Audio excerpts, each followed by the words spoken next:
Here we see two promotional flyers designed to appeal to an American audience on our left and an Italian audience on our right. Both flyers include rounded lines and similar bounds, with the main image centralized to create a calm vibe. You will see both flyers demonstrate contrast with white backgrounds and colorful images to draw the viewer's attention to the key areas on the flyers. The colors used in the American flyer include blue, white, and purple.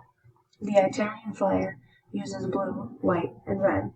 According to the International Color Symbolism Chart, blue is trustworthy, calming, and represents peace in America, while representing heaven and purity in Italy, so it is acceptable to use in both flyers. White is also used in both flyers as it represents purity and peace in America and Italy. The American flyer then uses purple, which is calming as well. However, purple in Italy means death, mourning, and suffering, so if we were to use purple in Italy, it would not be accepted very well, nor would it appeal to the audience as we would hope. The last color on the Italian flyer is red, which represents light and commitment according to the International Color Symbolism Chart. In America, red is representative of danger, anger, and blood, so it may not be accepted by an American audience as well as it would to the Italian.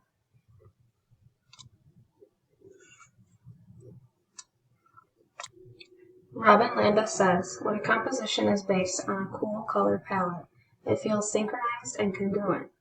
Often the resulting effect is calm or serene.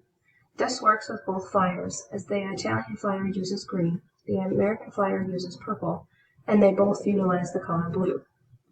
I've also used each country's flag to demonstrate something familiar and grab the audience's attention, while also using images representative of peace and unity, with peace signs in both flyers.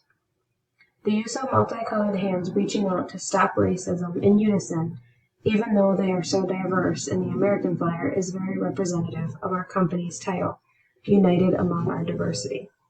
And I think the audience can really relate to that.